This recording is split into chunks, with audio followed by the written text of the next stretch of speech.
여러분은 여름휴가 잘 다녀오셨나요? 올해 여름은 유난히 더워 해외여행을 택하신 분들이 많았으리라 생각됩니다. 특히나 엔저로 인해 일본을 택하시거나 거리상의 문제로 동남아시아를 택해 좋은 추억을 만드신 분들이 많을 듯한데요. 이런 수많은 여행지 중 태국이 한국인이 많이 가는 관광지로 꼽혔습니다. 올해 1분기만 하더라도 약 63만 명의 한국인이 찾아갔을 정도로 태국은 한국인들이 사랑하는 관광지 중 하나인데요. 그러다 보니 태국인들도 한국에 대해서 긍정적인 이미지를 가지고 있는 경우가 많습니다. 이 외에도 한국을 좋아할 수밖에 없는 이유가 존재했는데요. 바로 손흥민 선수가 아시아를 빛내고 있기 때문입니다. 태국인들은 한국과 같은 아시아라는 입장에서 손흥민 선수가 프리미어리그에 뛰고 있는 것을 자랑스럽게 생각하는데요. 그리고 손흥민 선수의 인기는 지난 3월 한국과 태국의 2016 북중미 월드컵 아시아 2차 예선전이 시작되기 전에 알 수 있었습니다. 바로 본 예선전이 펼쳐지는 태국의 경기장에 수억 원을 들여 새로운 잔디를 깔았다는 사실이 알려진 것인데요. 무려 26년 만에 새로 깔린 잔디였는데 이 모든 것이 손흥민 선수를 위한 것이라니 더 놀라울 따름이었습니다. 이들이 이렇게 신경을 쓴 것에는 이유가 있었는데요. 원래 토트넘이 방콕을 방문해 레스터시티와 경기를 치를 뻔한 적이 있었다고 합니다. 뜻하지 않게 경기 직전 폭우가 쏟아졌고 주최 측은 이 경기를 취소할 수밖에 없었다고 하죠. 이로 인하여 많은 태국 팬들은 손흥민 선수를 더 기다릴 수밖에 없었던 것인데요. 태국 축구협회는 오히려 이 기회를 발판 삼아 손흥민 선수가 다시 찾을 수 있는 경기장을 만들자라는 목표로 잔디부터 배수시설까지 손을 대지 않은 곳이 없었다고 합니다. 그렇게 손흥민 선수를 위해 구장을 새롭게 단장했다고 볼 수 있는데요. 이런 팬심을 알아차린 것인지 손흥민 선수는 태국 선수들뿐만 아니라 팬들을 위해 한 바퀴 돌면 인사를 해주었다고 합니다. 이에 태국 내에서 손흥민 선수의 인기는 세계적인 축구 스타 호날두와 맞먹을 정도라고 하죠. 태국이 한국에게 흥분할 만한 일은 최근에 또 일어났는데요. 바로 파리올림픽에서 태국 선수가 태권도 여자 49kg급에서 금메달을 따냈기 때문이었습니다. 이번 올림픽에서 한국인 코치를 둔 태국 파니팍 옹파타나키트 선수는 태국 역사상 처음으로 올림픽 2연패를 달성했는데요. 도쿄올림픽 이후 다시 한번 금메달을 딴 것이었기에 누가 봐도 한국인 코치의 역할이 컸습니다. 그렇기에 파니팍 선수는 한국인 코치를 향해 절을 하며 감사의 표시를 했는데요. 이렇게 태국은 한국에 대해서 긍정적인 이미지가 많아지고 있는 상황이었습니다. 하지만 이렇게 태국과 친하게 지내려고 했던 한국의 노력이 오히려 독이 되었던 것일까요? 태국은 작년에 이어 올해도 한국 여행 금지 운동을 시작했다는 소식이 전해지고 있습니다. 뜬금없이 벌어진 한국 여행 금지 운동의 황당함이 앞설 따름인데요. 이렇게 긍정적인 일들만 있었던 올해인데 말입니다. 알려진 바에 의하면 한국을 가기 위해서는 전자여행 허가를 받아야 하며 입국 규제가 심하다는 이유로 발길을 끊고 있다고 하는데요.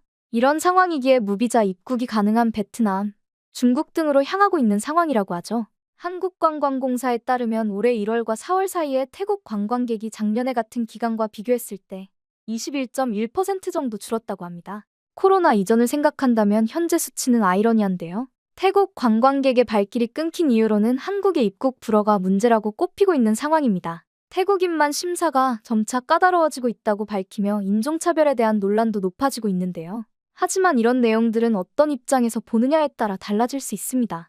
2023년에 따르면 태국인 체류자의 78%가 불법 체류자인 것으로 밝혀졌는데요. 2015년만 하더라도 약 5만 2천 명이었던 수가 지난해에는 약 15만 7천 명으로 급증했던 것입니다. 그럼에도 불구하고 태국은 자신들이 차별당한다고 주장하고 있었던 것인데요. 그렇기에 한국의 입장에서는 당황스러울 수밖에 없습니다. 태국이 여러 국가들 중에서도 불법 체류자 비율이 압도적으로 1위를 차지하고 있는 상황인데요. 오히려 태국은 차별하고 있다고 주장하는 것이 아닌 감사해야 할 판입니다. 현재 한국에서는 불법 체류자를 무자비하게 수색하며 추방하고 있는 상황이 아닌데요. 만약 수용하지 않고 한국에서 모든 불법 체류자들을 추방한다면 태국에 있는 가족들의 생계에도 문제가 생길 수 있는 것입니다. 법에 의하면 불법 체류자도 세금을 내야 하는 것이 맞는 상황이지만 자신들의 거처를 들키게 되면 추방될 수 있기 때문에 하루 일당을 받는 일만 하고 있는데요. 그렇기에 세금 또한 제대로 걷어지지 않고 있는 실상이라 볼 수 있습니다. 더군다나 앞서 말한 입국 심사 절차는 태국인뿐만 아니라 모든 나라에게 엄격하게 하고 있는데요. 한국에서 불법적인 일을 들여오지 않도록 철저히 확인하는 것이 어째서 잘못된 일인지 알 수가 없습니다. 미국은 한국보다 입국 심사가 더 강한 편인데 어째서 한국에게만 이런 이야기를 하는 것인지 의문이 드네요. 덧붙이자면 한국인조차 동남아시아 사람들을 인종차별한다는 생각을 가지고 있는 경우가 있습니다. 하지만 실상은 좀 다른데요. 외국에서는 한국에 대해서 한국인들은 길을 잃은 사람을 두고 볼 수 없는 사람들이라는 이야기가 돌 정도로 친절하게 먼저 말을 건네는 것으로 유명합니다. 인종에 따라 다르지 않다는 것도 예전에 유행했던 사회 실험을 통해 알 수 있었습니다. 사회 실험에서는 백인에게는 친절하지만 유색 인종에게 친절하지 않은 한국인을 주제로 삼았는데요. 알고 보니 내용은 편집되었으며 모든 인종에게 친절한 한국인들만 있을 뿐이었습니다.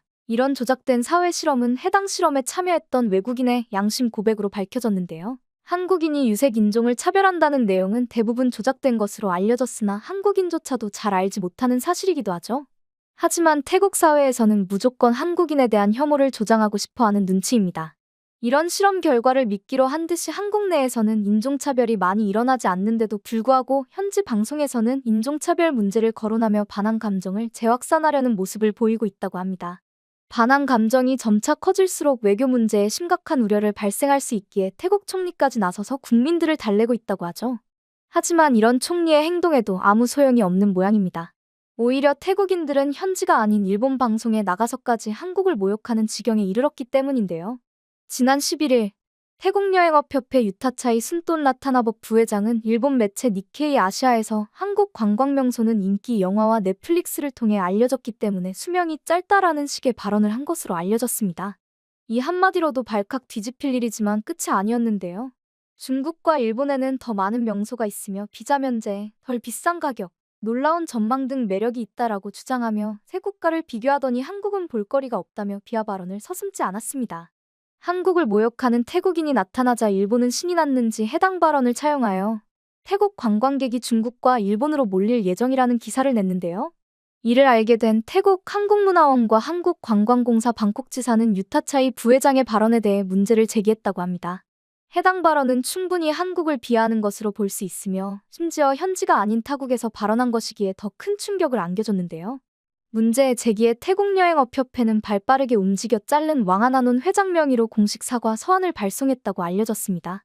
서한에는 협회 입장이 아닌 일부 관계자의 개인적인 발언이라고 하면서 한국에 관광객을 많이 보내도록 지속적으로 노력하겠다는 입장을 보였는데요. 하지만 정말 일부 관계자의 생각인지 의심스러운 정황이 발견되었습니다. 지난 6월, 자른 회장도 이런 발언을 한 적이 있기 때문인데요. 한국 여행 거부 운동이 일어나기 전 한국은 태국에서 3대 인기 여행지 중 하나였지만 이제 그런 시절은 끝났다라는 발언으로 물의를 일으킨 적이 있었기 때문입니다. 해당 협회에서 가장 높은 위치에 있는 회장과 부회장이 이런 발언을 서슴없이 하는 상황이라면 소속된 사람들이 한국을 어떻게 생각하는지는 뻔히 느껴지는데요. 심지어는 한국인 관광객은 제외하고 중국인 관광객들만 받으려는 움직임이 있었다고 합니다. 이에 연계되어 있던 가게들에게서 중국인 관광객에 대한 불만이 접수되어 실행되지는 하죠. 이런 행동 자체가 한국을 비하하고 차별하고 있는 것인데 본인들이 차별받고 있다고 주장하는 상황이니 참으로 아이러니할 수밖에 없습니다. 그도 그럴 것이 태국에서는 본인들이 입국 거부당했다는 피해만 생각하고 있는데요. 선량한 피해자가 있다면 문제가 되는 일이긴 하지만 한국이 이렇게까지 하는 이유가 있습니다. 바로 작년 사건을 보신다면 이해가 가실 텐데요. 작년 3월 태국 유명 가수 암추띠마가 인천에서 공연을 하기 위해서 한국을 찾은 적이 있었습니다. 해당 가수는 인천에 있는 외국인 전용 클럽에서 공연을 하기로 되어 있었는데요. 이를 알게 된 경찰이 안전을 위해 클럽과 그 주변을 검문하는 와중에 불법 체류자 158명을 체포하게 되었습니다. 이들 중 80명이 태국인인 것으로 알려졌는데요. 이를 통하여 한국 내에 얼마나 많은 태국인들이 불법 체류자로 지내고 있는지 알 수 있는 계기가 되기도 했습니다. 이와 더불어 이 사건을 통해 태국인들이 불법 체류자에 대해 어떤 생각을 가지고 있는지 알 수 있었는데요. 태국인 불법 체류자들이 대거 추방당했다는 소식을 전해 들은 해당 가수가 오히려 사과를 했던 것입니다. 그녀는 진심으로 사과드린다라고 공식적으로 자신의 SNS에 올렸는데요. 특히나 추방에 초점이 맞춰져 있었으며 태국인들의 불법적인 행동에는 조금도 죄의식이 없는 듯하여 이해가 되지 않은 부분이었습니다. 더군다나 현지인들 반응도 남달랐는데요. 불법 체류자가 많은 것을 부끄러워한 것이 아닌 암추띠마가 한국 경찰을 도왔던 것이라고 표현하거나 한국 이민 당국이 가수를 고용했다라며 비아냥거리는 댓글이 많았던 것입니다. 물론 해당 가수가 잘못한 것이 아니라고 이야기를 하는 여론이 많았으나 비난하는 사람들을 막을 수는 없었습니다. 태국이 불법 체류에 대해서는 특히나 관대하다는 것을 알 수 있었는데요. 그 이유는 사회적으로도 큰 범죄로 인식하지 않기 때문입니다. 모두가 하는 행동이니 범죄라고 생각하지 않는 것인데요. 자국보다 해외에서 큰 돈을 벌 수 있다고 생각하는 태국은 많은 나라에서 불법 체류자로 지내고 있습니다. 그리고 그것은 자신의 가족을 위한 희생이라며 오히려 숭고하게 생각하는 경우가 많은데요. 이와 더불어 만약 해당 나라에서 추방되더라도 다른 나라에서 다시 불법 체류자로 일하면 된다고 생각한다고 합니다. 사고 자체가 다른 것이죠. 그렇기에 한국에서 입국 심사를 강하게 하는 이유가 불법 체류 때문이라는 것이 이해되지 않은 듯합니다. 불법 체류가 해결되어야 이런 사태가 해결될 테지만 태국에서는 그런 생각이 없는 상황인데요. 태국여행업협회 부회장의 발언 자체에서 한국에 대해 비아냥이 들어간 상황이기에 태국으로 여행을 가려던 한국인들의 발길을 돌리게 만드는 상황으로 발전되지 않을까 싶습니다. 오히려 본인들에게 피해가 가는 상황이 펼쳐질 듯한데요. 태국은 자신들부터 돌아보는 자세가 필요할 듯합니다.